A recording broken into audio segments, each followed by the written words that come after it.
Il y a des filles qui n'aiment pas les filles. Il y a des filles qui sont anti-féministes. Pourquoi? Voici des analyses qui peuvent expliquer ça. Il y a beaucoup de femmes qui aiment le sexisme bienveillant. Plusieurs femmes aiment le patriarcat. Ça peut être tentant d'adhérer à l'idée sexiste selon laquelle il faudrait placer les femmes sur un piédestal et les adorer. Mesdames, acceptez de laisser les hommes diriger la société et en échange, on va vous laisser être les reines du foyer, on va vous ouvrir la porte, puis on va vous dire que vous êtes belles. Ça aussi, ça fait partie du patriarcat. Beaucoup de femmes sont racistes. Après l'élection de Trump, on a réalisé que plusieurs femmes avaient voté pour lui malgré ses comportements sexistes. Ça s'explique en bonne partie par le fait que le racisme et le sexisme, ça fonctionne souvent main dans la main. Et bien des femmes sont racistes, plus racistes qu'elles ne sont féministes. Plusieurs femmes sont conservatrices.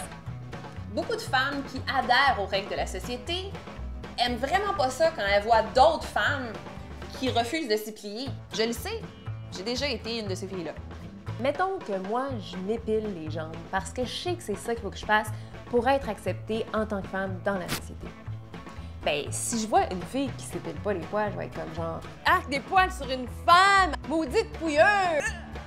Ils t'ont pas appris la politesse? En tout cas, c'est vraiment pas beau. Voyons, c'est pas hygiénique, ça! Pourquoi? » La féminité est méprisée. Arc, moi j'ai pas ça, des amies filles, c'est plein de troubles puis de drama tout le temps, ça fait juste magasiner puis se bitcher. Mais c'est les autres filles qui s'entendent pas bien avec moi. Ça doit être parce que je suis trop belle, puis je suis trop bonne, puis qu'elles sont trop jalouses. Quand une femme laisse entendre qu'elle n'est pas comme les autres filles ou qu'elle n'est pas une vraie fille, ça peut être une forme de positionnement stratégique.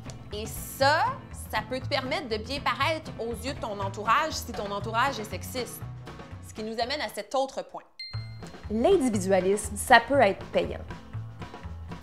C'est pas vrai que d'un point de vue individuel, les femmes, par défaut, c'est dans leur intérêt d'être solidaires. De la même manière que les hommes non plus ne sont pas toujours solidaires les uns envers les autres.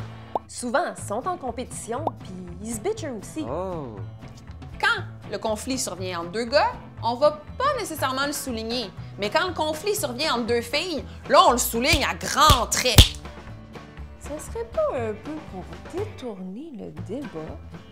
Non, ça arrive jamais, ça.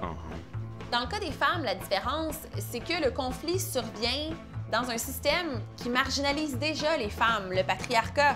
Donc, on voudrait que les femmes soient plus solidaires les unes des autres. C'est un peu absurde qu'on s'attende à ce que les femmes soient toutes des amies qui s'aiment puis qui ressentent jamais d'animosité les unes envers les autres. De la même manière que les hommes non plus ne sont pas toujours solidaires les uns envers les autres.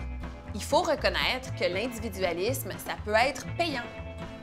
Mais il ne faut pas baisser les bras par rapport au féminisme et à la solidarité féminine, parce que d'un point de vue collectif, là, c'est profitable. Le féminisme, c'est pas pour que la condition d'une femme s'améliore, c'est pour que la condition de l'ensemble des femmes s'améliore. Et ça, c'est pour l'épanouissement de toute la société. Yeah!